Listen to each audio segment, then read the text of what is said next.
But I do have a couple of questions. I've been looking at global warming questions and now climate change. And maybe I'll make a few comments and you can respond. One of the problems I think global warming had was the science is very, very, very complicated, and you would know that.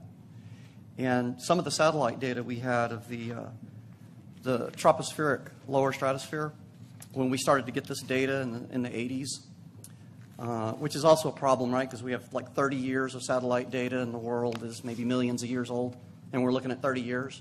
Kind of a big problem. But it actually showed that temperature was declining, while some of the ground temperatures were increasing. It's a lot of confusion in this.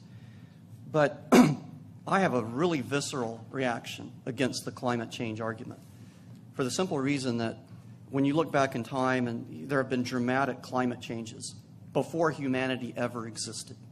So the problem with climate change is if the climate changes, of course you could say climate change. If the climate does not change, that's climate change. Because for eons of time, before humans existed, there has been climate change. So climate change is normal.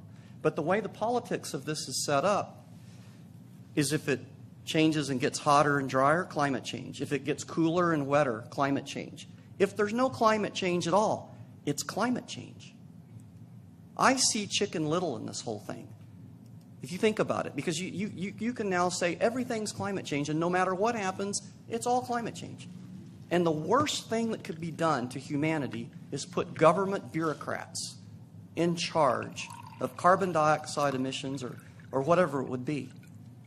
Because there's no way to have a definitive science on something so nebulous and so foolish as climate change. And I got one final point.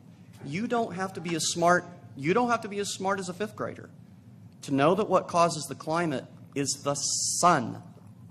The sun. I have people tell me carbon dioxide warms the earth. No, it doesn't.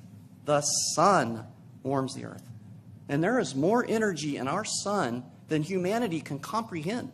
And one solar emission, right? One of these coronal mass ejections, staggering amount of energy. They don't have to get a permit from the EPA, and they wreak all kinds of havoc, right, on our satellites and our. I'm sorry, I could go on, but I think you get the drift. So I'm really, really upset about this political move of saying climate change. Now we have to have the government in charge of climate. It angers me, and I think it should.